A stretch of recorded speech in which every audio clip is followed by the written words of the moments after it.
Why, in what way is democracy at risk from what we know happens online? Well, there's a lot more to being a democracy than holding elections.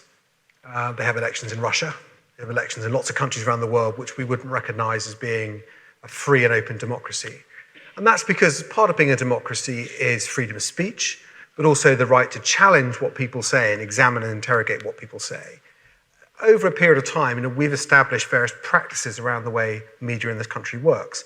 If you don't like something that's written about you in a newspaper, you can take the editor to court, you can take the newspaper to a complaints body. There's a regulator that oversees radio and broadcast television if you believe that you've been wronged in some way.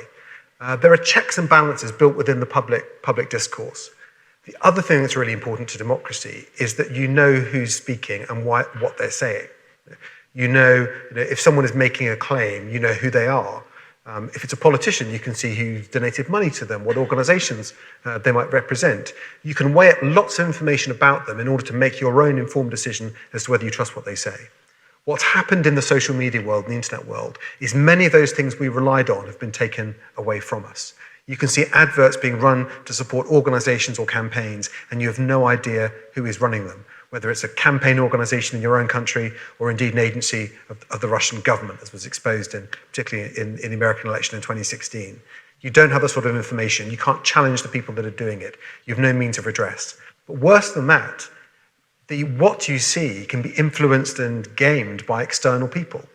If when you went onto Facebook or YouTube, what you saw was an organic list of the things your friends had last posted, just there in a simple timeline, then that would be one thing. But what you're seeing is information that has been ranked and sifted to hold your attention, to reinforce ideas that you may have, or is being micro-targeted at you by people paying and promoting to do that.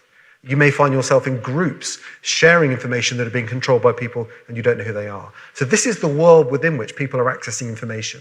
And it's come at a time when not only do these techniques allow this to happen, but whereby social media platforms are becoming the principal place where people go to get news and information.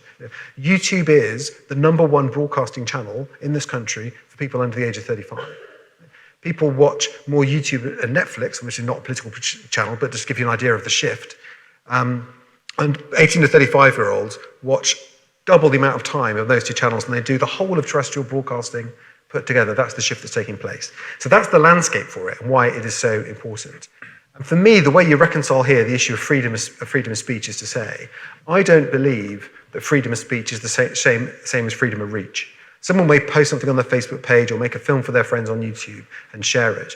But does that give them the right to use the systems of social media to broadcast and target millions of people many times a day at the click of a button without having to reveal who they are or why they're doing it, and where there's no redress or challenge on their claims and no way for the viewer to really know or understand whether what they're saying is true or not, or to challenge it or not.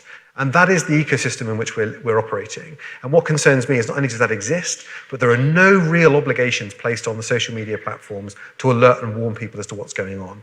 If I put a leaflet through your door in the general election, there has to be a piece of type on that that says legally who paid for that leaflet and who it's there to promote. There's no legal requirement to do the same thing on social media. And we've seen how foreign states and other actors can game these systems to try and influence what people see and what people think. So that for me is why it is a challenge to democracy. Here's the thing that I can't quite get my head around.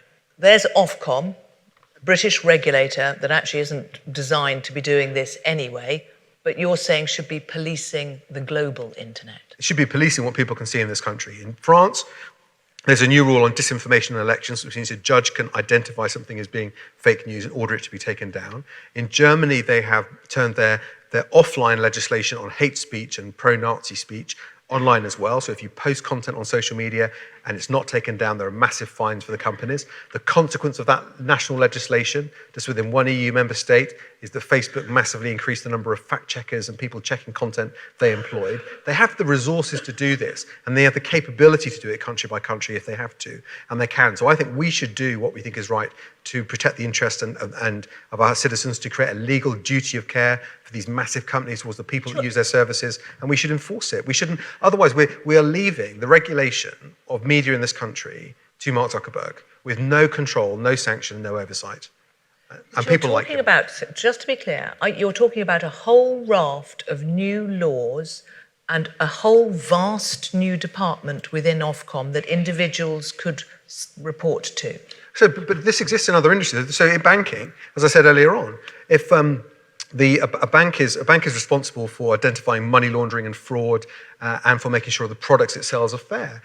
If it fails, then it knows there's a big price to pay. It could lose its license. There's not someone checking everything they do. They don't ask permission for everything to be signed off. There are responsibilities set out for them and they have to meet them. If you launch a new financial product, the Financial Conduct Authority won't sign it off for you. Okay, they'll say it looks okay, but it's down to you. You're responsible. And what we have to do, create the legal framework, we say to the tech companies, you're responsible, we expect you to police it. But if things go wrong and we find out that things have gone wrong, then there are real sanctions that will be applied. So I set up a Facebook group and I've got lots and lots of friends and I tell them all they should not be vaccinating their children. Yeah. And what happens then? Is that allowed, or should I, under what Simon's talking about, I shouldn't be allowed to get away with that, should I?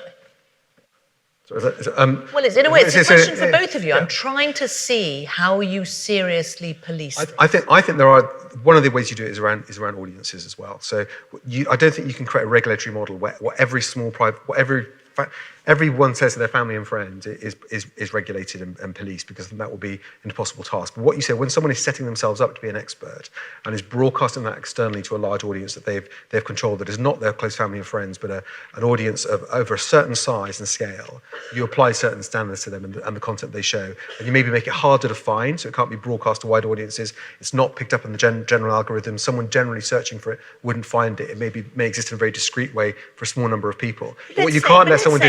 Let's say I did some simple thing like that, and my post that's saying vaccinations are absurd, and my child got autism and your child will too, and somebody retweets, reposts, it gathers speed on the internet. My intention wasn't to reach that many people.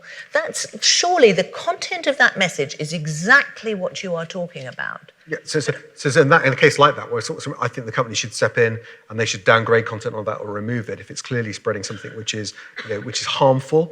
It may be in that case beyond the control of the person who posted it, has become suddenly a mass viral message. The platforms can see that virality taking place. They can see the speed and the scale with which it's spreading, and I think they have a responsibility to intervene and not allow the short-term popularity of that message to infect the general algorithms of the whole system, and therefore infect what other people see who are casually looking for information on that subject. I think when things reach that sort of scale, the platforms have a responsibility to step in. Otherwise, what people see, the ranking attached to it, the priority is not based on the value of the content, but simply the algorithmic swarm around it, how many people are sharing it.